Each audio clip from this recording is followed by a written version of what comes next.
La doctora Carla Verónica Félix Jaramillo es doctora en Estudios del Desarrollo Global y licenciada en Derecho por la Universidad Autónoma de Baja California. Es autora del libro Inercias, Desarrollo y Adaptación de la Integración Regional en América Latina. Es miembro de la Asociación Mexicana de Estudios Internacionales y del Grupo de Reflexiones sobre Integración y Desarrollo en América Latina y Europa. Actualmente es profesora investigadora en la Facultad de Derecho Tijuana de la Universidad Autónoma de Baja California. Buenos días, doctora. Muchísimas gracias por el espacio, por brindarnos el tiempo para poder contestar estas preguntas sobre las aportaciones del feminismo en las relaciones internacionales. Y bueno, la primera pregunta que tenemos para usted es, ¿cómo ha transformado el feminismo en las RI en términos de replantear las relaciones de poder y conflicto? Y de esto podría destacar usted algunas de las innovaciones más significativas que ha aportado esta perspectiva a la disciplina. Claro que sí. Bueno, de entrada, muchas gracias por la invitación a Espacio Global, que les invito a que consulten, ¿verdad?, las cápsulas que estas personas realizan. Muchas gracias nuevamente. Creo que de entrada, por ejemplo, al pensar en feminismo, pensamos en un movimiento, ¿verdad?, político, social, cultural. Y creo que de entrada, para tener un poco de contexto, debemos entender que el género se encuentra inmerso en todas las esferas. Es decir, esto no excluye disciplinas, áreas, regiones incluso. Entonces, creo que partir de ahí nos hace repensar incluso la historia. Y justo al remitirnos a estas teorías, por ejemplo, las clásicas, ¿no?, de las relaciones internacionales, pensar en realismo, idealismo, pensar desde una visión, digamos, androcéntrica, pensar desde una visión propiamente que parte de estructuras desiguales, porque claro, no es la misma perspectiva, no es la misma experiencia de vida, a lo mejor, ¿verdad?, propiamente la de un hombre y la de una mujer. Y cuando pensamos en los antecedentes de cómo se construyen estas teorías, por supuesto, incluso del área, ¿verdad?, que es la mía particularmente, desde el derecho, por ejemplo, desde que pensamos en quiénes hacen las reglas, para qué nos sirven las normas jurídicas, de inicio, quiénes eran quienes participaban en la vida política, en la vida pública, los hombres. Entonces, en palabras de Koskiniemi, destacado internacionalista, derecho también nos indica, si queremos entender cómo funciona el mundo, cómo se distribuyen los recursos, tenemos que entender cómo operan las normas jurídicas. Y desde que partimos de ahí, desde el poder estatal, de la figura del Estado, de ahí parte todo un entramado en donde entonces las teorías feministas en las relaciones internacionales nos dan luz para entender estas desigualdades estructurales, y particularmente en nuestra región, ¿no?, latinoamericana, y particularmente México, pues tenemos desigualdad a montón, lamentablemente.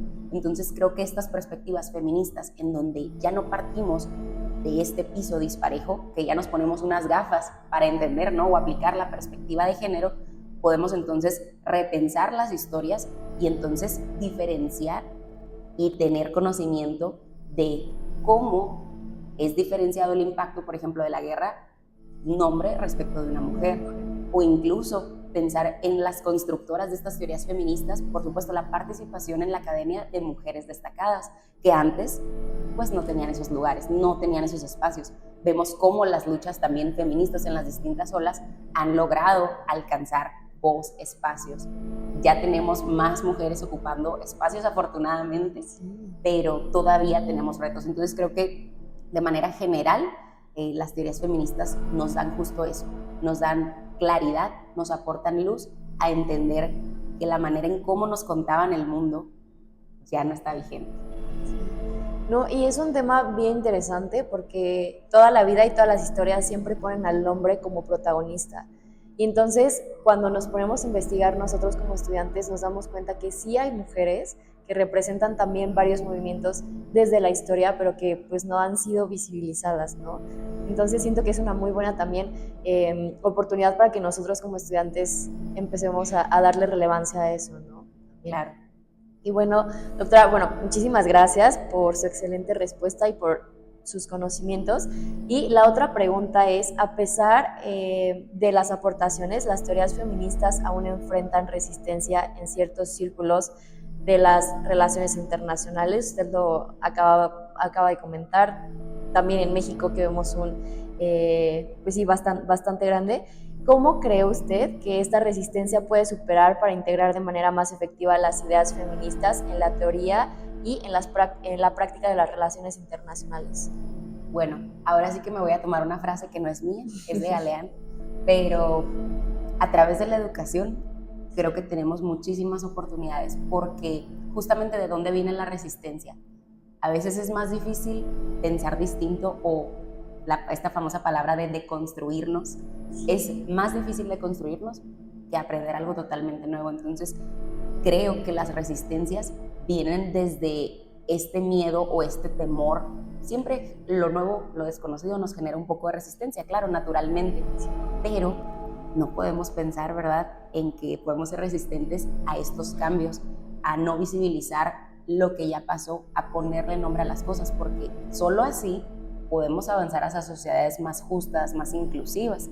Entonces, creo que a través, por ejemplo, particularmente en las relaciones internacionales, generar, ¿verdad?, obviamente aportaciones, considerar a las académicas latinoamericanas, mexicanas, por supuesto también a nivel global hay muy buena teoría, ¿verdad?, feminista en relaciones internacionales, pero claro, pues no solo platicarla, no solo que se quede, ¿verdad?, en una conversación, sino incluirlas. Por ejemplo, las instituciones de educación superior, actualizar sus planes de estudio y justamente, ¿verdad?, a veces los profesores, las profesoras tenemos ese margen, ¿verdad?, de libertad de, claro, agregar nuestra bibliografía, pero pues cuando no lo hacemos de manera formal, a lo mejor pasa otro semestre, pasa otro año, y no necesariamente a lo mejor un profesor que apenas se va a incorporar va a considerar esa bibliografía a lo mejor actualizada. Entonces, creo que considerando, por supuesto, estos aportes que tenemos, el privilegio que tenemos ahora con las comunicaciones, con el avance de la tecnología, los recursos que tenemos para leer de manera gratuita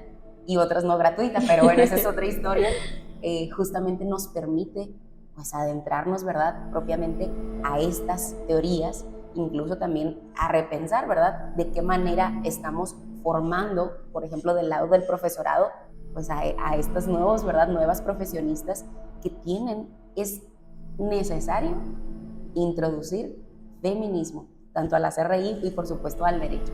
¿Por qué? Porque claro, todo se encuentra ligado. Entonces, si partimos desde esta posición en la que vamos a perpetuar las mismas estructuras que generan esta desigualdad, pues hacia dónde vamos. Entonces, creo que es nuestra obligación, también es nuestro deber ético, ¿no?, como profesionales, compartir, criticar, cuestionar, debatir, pero para aligerar o afrontar esta resistencia, tenemos, por supuesto, que incorporar estas nuevas perspectivas y concientizar, por supuesto. También en el tema de la concientización, no pensaría, bueno, ya estas generaciones ya son más inclusivas, y es verdad, es decir, sí hay un avance, a lo mejor respecto a generaciones de tal vez mis abuelas, abuelos, bisabuelos, sí, pero de repente, claro, nuestra primera interacción en la sociedad es nuestra familia, y partiendo de ahí, pues bueno, a lo mejor no necesariamente eso que nos transmitan, esos valores, van a estar tal vez con esta mirada de inclusión, de justicia, de igualdad, y para las mujeres particularmente la lucha hacia la igualdad pues nos ha costado bastante, y seguimos. Entonces, sí, no. Doctora, ya para terminar, ¿qué consejo? Bueno, lamentablemente en México todavía vemos el tema del machismo en las familias. ¿Qué consejo le podría dar usted a alguna adolescente, a alguna ya pues joven que está interesada en el feminismo, pero que tiene como ese peso de estar con alguna familia que tiene ideologías machistas, que están en contra, que no pueden tal vez abrirse al diálogo? ¿Qué consejo le podría dar usted para que a pesar de eso pues pueda seguir teniendo interés en esto? Sí, creo que eso es una realidad, ¿verdad?, en muchísimas personas, y sobre todo en estas generaciones más jóvenes.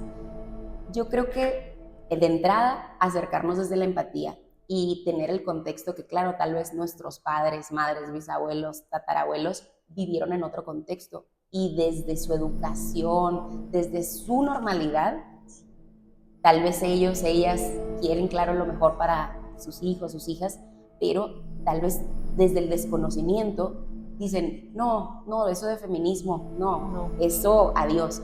O incluso hay esta connotación negativa de qué es el feminismo. Y muchas personas lo malinterpretan. Yo trato siempre de decir, en resumen, el feminismo busca igualdad de derechos. Entonces, creo que partir desde ahí, desde comenzar a justo concientizar, compartir lo que aprendemos tal vez en clase, lo que leemos, lo que platicamos con amigas, familiares, comenzar justo a socializar esa información. ¿Y por qué? Porque consideras que el feminismo es algo malo. ¿Qué tiene de malo? ¿O cuál es la connotación? ¿De qué perspectiva partes? A lo mejor tuvo una mala experiencia, pero también sabemos que a veces el movimiento feminista es utilizado por otros, ¿verdad? Y no necesariamente para fortalecerlo, sino para debilitarlo, para confrontarlo. Entonces creo, por supuesto, los intereses políticos de repente tienen estas vertientes en donde en lugar de fortalecer el movimiento feminista, buscan atacarlo, pero con un interés detrás, a lo mejor de ganar ciertos grupos de votantes, tal vez para satisfacer intereses propios, poner prioridades propias en las agendas. Entonces, creo que de entrada, a través de la empatía, sobre todo si es algún familiar, y compartir, concientizar sobre la información que tenemos disponible y decir, bueno, a ver, el feminismo busca la igualdad para todas las personas, particularmente para las mujeres, visibiliza las desigualdades históricas y que propiamente decimos, bueno, los derechos que tenemos ahora, bueno, fueron obtenidos con mucha lucha antes. Claro, de las antecesoras. Pues, doctora, le agradecemos muchísimo su tiempo. Gracias de verdad por el espacio. Es un honor para mí estar aquí frente a usted y poder recibir todos sus conocimientos.